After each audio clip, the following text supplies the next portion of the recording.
তোমরা কেমন আছো? আশা করি ভালো আছো, আমিও ভালো আছি। ভালো থেকো।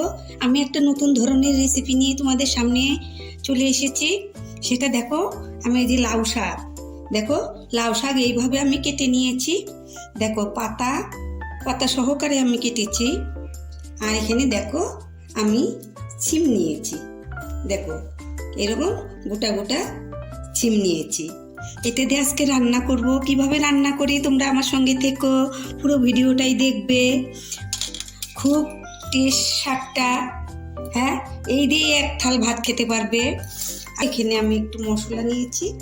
এখানে দেখো কাঁচা লঙ্কা চিরা ফেটে নিয়েছি, আর এখানে একটু পেঁয়াজ নিয়েছি, এখানে আদা রসুন বাটা, আর এখানে একটু আমি কালো সর্ষে বেটে নিয়েছি। দেখো এখানে আমি কড়াটাতে একটু তেল দিয়ে নিলাম, এখানে ফোড়ন দিলাম, 5 ফোড়ন দিলাম। ফোড়নে দেখো এখানে পেঁয়াজ কুচানো দিয়ে দিলাম। পেঁয়াজটা একটু কালার করে নিব, একটু সামান্য লাল লাল করে নিব। শাকগুলো দিয়ে দিলাম।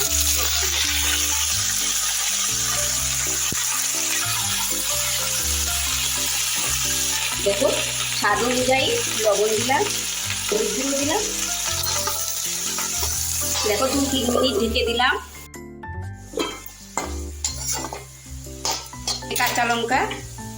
কাঁচা লঙ্কা ফেটিয়েছি, এটা দিয়ে আদা রসুন বাটাটাও দিয়ে দিলাম। এখন সামান্য একটু ভাজা ভাজা করবো। এখানে আমার সর্ষে বাটাটা এটা দিয়ে দিব। সর্ষে বাটাটা জল সহকারে দিয়ে দিলাম। জলের সঙ্গে সর্ষেটা গুলিয়ে নিয়েছি। এখন দেখো বেশি জাল করবো না, এইরকম দেখো সর্ষেটা এরকম মাখা মাখা হয়েছে। এখন আমি নামিয়ে নিই। দেখো কি দারুণ দেখতে। শসা দিয়ে এক থাল ঝটপট ভাত খেয়ে ফেলুন। সুস্থ থেকো, আবার দেখা হবে নতুন ভিডিও নিয়ে।